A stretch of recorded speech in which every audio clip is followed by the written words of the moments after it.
Hello everyone and welcome to this video here. This is an update video for something that happened this weekend, and it really sucks that this video has a reason to exist, but I wanted to make this video to talk to you guys about what's going on, where I've been, what happened, and I wanted to take a couple of days to make sure that I was ready to talk about it in front of you guys, because it's been a really rough couple of days for me personally because I didn't take it that well. But I think I'm in an okay spot now, so let's talk about what happened. So this weekend on Saturday, May 12th, at around 11:15-ish, give or take a couple minutes, Chubs the cat, he's my kitty. You guys know I've had 3 kitties for quite some time. Chubs passed away this weekend. Wow, I thought okay. I'm okay. Chubs passed away this weekend, and it's something I'd seen coming for a while. You guys, if you've been following me on Twitter or social media, you guys already know. But I know a lot of you guys on YouTube may not know yet, and I didn't even think to post it in the community area where you guys could have read it until I was about ready to do this video. So I'm telling you guys now, Chubs passed away this weekend, and it really sucks, and I didn't take it well, and I've just been really down past couple of days, but I'm feeling okay now. As you guys can tell, I'm actually able to talk to you guys and keep it together. Trust me, I have not been like that the past couple of days, but I'm doing okay now. Like I said, I wanted to wait to make sure I talk to you guys about it, because I feel like me just crying in front of a camera isn't really productive for anybody. I had my time to grieve on my own time, so I wanted to make this video to let you guys know that Chubs is no longer around, and it's really sad, and I hate it, and I hate walking around the house and seeing where he used to be and being able to see him there in my mind, but knowing he's not there anymore. And it's been a long couple of months, and it's been an extra long couple of days since he's passed. And I guess the reason for this video is I wanted to go ahead and talk to you guys about what was wrong with him, what happened, why he passed away on Saturday, like what's all been going on. I just want to answer questions, because I know there's going to be some if I don't answer them now. And if you guys have any more questions, and I'll answer them in the comments if I feel like it's appropriate to answer them. So first off, what was wrong? I have a list here. You'll see me looking down. What was wrong with him? He had a couple of things that were wrong with him. I'd say the most criminal of all of them was that he had CRF, which is chronic renal failure. If you don't know what that means, it's basically his kidneys were slowly shutting down. He had kidney disease. And I don't know when it started exactly, but I'm assuming it progressed throughout the year. And it got really bad these past 2 months. He started at about 17 pounds. You guys know Chubs. That's why his name was Chubs, because he was so fat. And his final day here he was 9.6 pounds. So he lost a lot of weight. And that is very common for cats with, CRF, for them to lose weight. And he also had hyperthyroidism, which is another thing that causes them to lose weight. And it also masked the problem of him having CRF, or chronic renal failure, which made it so it took even longer to start treating him. Now that I know 2020, I would have put him on some kidney diet food, right? Granted, he was on kidney diet food basically his whole life because of Larry, but I would have gotten like the prescription stuff if I would have known that hyperthyroidism covers things up, but that doesn't matter at this point anymore, and that's not something you learn until you go through it, unfortunately. But it started off with him having hyperthyroidism, and then we found out he had chronic renal failure.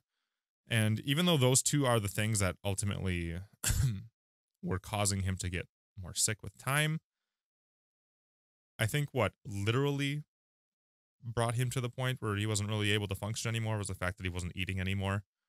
And he hadn't really been eating much over the past couple of weeks, couple of months. He just kind of gave up on eating.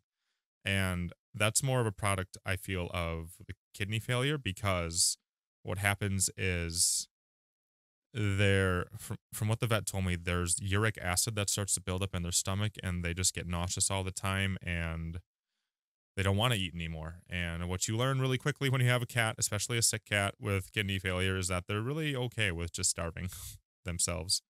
They don't understand what's going on. They don't feel good, and they would rather just not eat at all rather than try to eat and make sure that they can recover and feel better.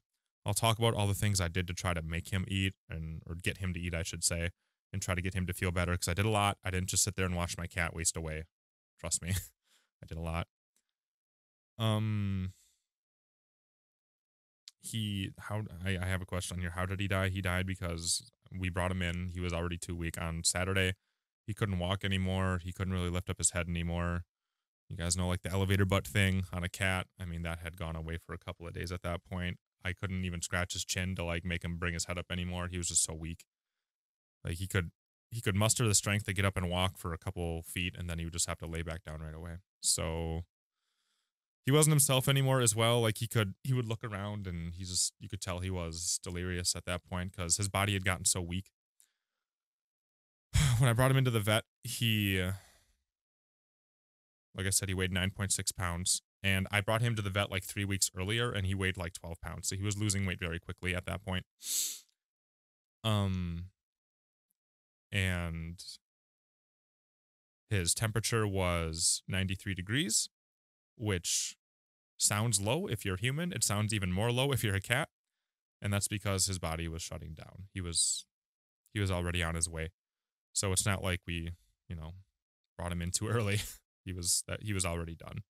And I had known that the night before, and I made sure to make sure his last night was very comfortable. He got to lay on the bed next to me. I mean, he'd been doing that for months, but I had to carry him around at that point. So I set up the bed for him. I put a pillow down because he loved laying on pillows, and I knew he was cold. I could feel it. So I put a heating pad down for him, and then I laid him down, and he just laid down there, and like he liked laying down there, and covered him up a little bit, and he just sat there and laid next to me for most of the night. And that was how he spent his last night with me.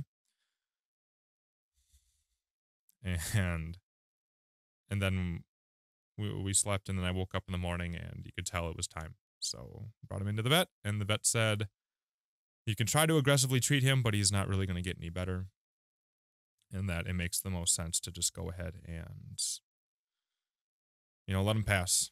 So we went through the euthanasia thing, and he was actually so weak that they couldn't give him the euthanasia properly because his veins just weren't taking anything because he was so done at that point.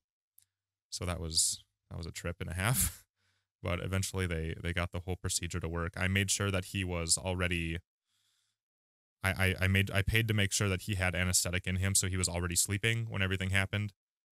I know that the euthanasia thing that they give him is an anesthetic, but I just wanted to make sure that he was already sleeping. I don't know if it hurts when their heart stops or anything like that, so I just wanted to make sure he wasn't feeling anything, and he didn't. He just laid there and passed. So, okay. Oof. What I did to try and help him over these past couple of months, I did a lot. I had him on medicine twice a day. I had him on hyperthyroid medicine, so we were treating that. And we actually got that in check, but that's when we realized that the kidney failure was actually the root cause of everything that was going on. I also had him on anti-nausea stuff to try and help because, part of the reason he wasn't eating is because he didn't feel good, so I tried that. Ultimately, he didn't really respond to a whole lot of things I did for him. But like I said, I had him on anti-nausea stuff. I tried changing his food to see if he'd like something else. That didn't work. He would eat every once in a while, but like as he got more sick, the less he would eat, basically. So I found some things that he would eat occasionally, but ultimately it didn't really help. I did have them on wet food too. I know anybody who's had kidney cats, they know that they got to eat wet food. They got to be hydrated. And again, he just didn't really want to eat anymore. I also had him on sub-Q fluids, so I had a whole IV set up upstairs with the whole rigmarole, and I would give him his fluids. And he was a really good boy about taking his fluids, and he was good about taking his medicine, but it just didn't matter in the end. It just didn't work on him. And maybe it did work on him. I don't know. Maybe he had an extra couple of weeks because of it. I don't know, but I don't know. It doesn't feel like it when it happens, So, but I tried a lot of stuff, and there wasn't really a whole lot more I could do. So, And I mean, there's other supplements we maybe could have tried, but he wasn't eating anyway, so there wasn't really a whole lot I could do at that point. He just kind of reached the point where he didn't want to eat anymore, and that was it. So, and I had a fountain set up for him, so he'd be more likely to drink. So he liked that, and I don't know. Either way, I did a lot. I don't think I need to keep explaining it. You guys know I did a lot, and I made sure I cuddled him all the time, made sure he had lots of attention, and tried to make him feel good emotionally, because maybe that was part of it. I don't know. But either way, it ultimately he just got more sick and he passed. So I think another question that people are going to have is, how old was he? I don't know. Yeah, I've told the story before, but he was somebody else's cat before he was mine. What actually happened was Casey found him and took him in. He was somebody's cat before Casey had him. I don't know whose cat he was. I brought him to the vet, and the vet guessed that maybe he was like 3 or 4, looking at his teeth, but you can't really tell because some cats, their teeth will rot out by the time they're 6. Some cats, they'll have perfect teeth until they're 15, so you can't really tell. My guess, based on how plump he looked when we got him, and judging how Larry has grown and how Daisy has grown into their bodies, I would guess that he was at minimum of 4 when we found him. But based on how he had hyperthyroidism and he had kidney failure at the same time and how quickly he declined, I'm going to guess that he was at least 13 when he passed this weekend. He had to have been a little bit older than we thought he was. Although, because he'd be like 9 if we were going off of the guess that the vet had. He'd be about 9-ish based on how long we had him and that guess from the vet. And the vet said that they're like, I don't know, maybe he's 3 or 4. It's hard to tell. But based on the diseases he had and when they usually occur in cats and how quickly he declined, I'm going to guess that he was at least 13. He could have been older, could have been younger, but I'm guessing he was about 13. So that's my answer to that. We had him for about 5 years. Like I said, Casey had him first, and then Casey and I broke up, and Casey moved to a place where she wasn't really going to be able to take care of him as well as I could have. So I took him, and he's been my cat. And he got really sick, so I did what I could to make sure I took care of him. I knew when I took him from Casey that he was my responsibility, and I had to do what I could for him, and I did. It never really feels like you did enough, but I did. I tried.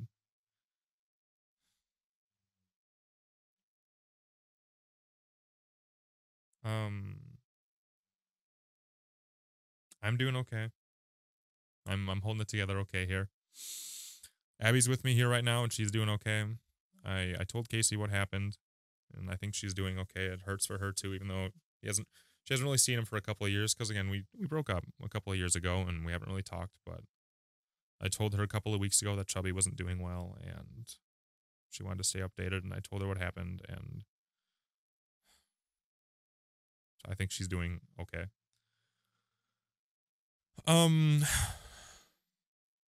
Are the other cats okay? That's the last question I have on here. Are the other cats okay?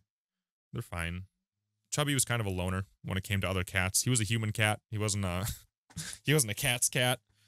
He would hang out with Larry every once in a while, and they'd like beat each other up. But he was kind of a loner when it came to other cats. And I think Larry's kind of walked around and just kind of meowed and looked for him every once in a while. But for the most part, I think they're doing okay, and we're giving them lots of love too, and making them feel good. And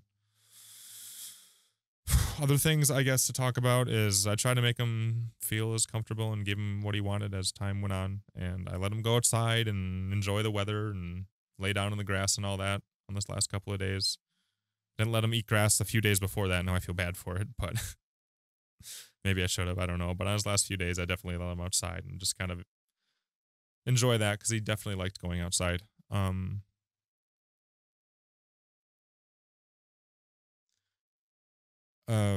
He's gonna be sent back here in a couple of weeks. They gave me the option to do a group cremation or a private cremation when I was there.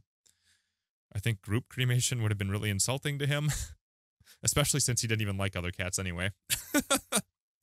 So I opted and paid for the private one, and because of that, I'll be able to get his ashes back. And I think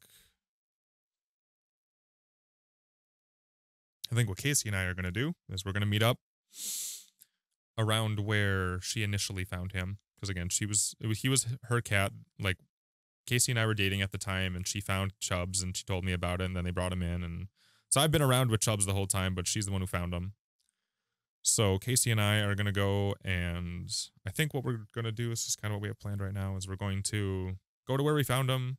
There's a big field there, actually, where she found him, and I think we're gonna take his ashes and let him fly, let him spread over the field. And the reason why I think that's appropriate is because that's where she found him. That's where I met him. And that's kind of the area where he lived before, assuming, because that's where she found him. So he's just kind of close to everything. And he gets to, I don't know, if you're into the metaphors and all that, he gets to go outside and be free and all that type of jazz. So, okay, so I'm going to end this video because I'm losing it. So, thank you guys, and I'll get back to doing video stuff. I have some other stuff recorded I'm working on in the council episode 2 and all that. So, thank you guys, and talk to you later, okay? Okay, bye-bye.